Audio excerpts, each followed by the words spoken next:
Bienvenidos a esta estupenda vivienda situada en una urbanización privada con amplias zonas comunes. Es una finca con un ascensor y un montacargas, vigilancia 24 horas, portero físico, tanto diurno como nocturno, piscina comunitaria, salones sociales, guardería. Tiene unas instalaciones muy buenas, discoteca, gimnasio, gran piscina y zonas ajardinadas, y también tiene incluido en el precio una plaza de garaje. Nada más entrar nos encontramos con el hall recibidor. La vivienda, aunque se puede entrar a vivir, necesita una actualización y puede quedar un piso fantástico. Son 211 metros cuadrados construidos y tiene 5 habitaciones, un salón y 3 baños.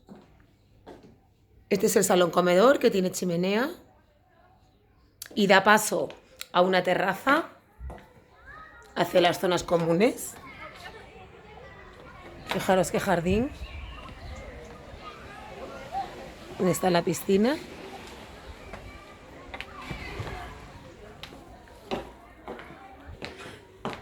El suelo es de parqué, está en muy buen estado. Aquí está la cocina y quedaría equipada con electrodomésticos. Aquí tenemos la puerta de servicio y en esta zona está una habitación de servicio y un baño.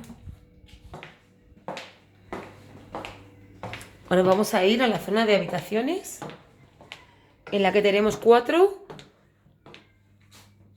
Esta es una de ellas, que también tiene acceso a la terraza. Gran armario empotrado. Otra de las habitaciones también con su armario. Esta es muy luminosa. Aquí tenemos una tercera habitación, también con armario empotrado. El baño principal, que tiene un amplio plato de ducha, como podéis ver, con su mampara, su baño completo. Y por último, la habitación principal con acceso a otra terraza, acristalada en este caso, y con su baño en suite. Esta habitación es muy amplia. Y el baño en suite tiene bañera de hidromasaje.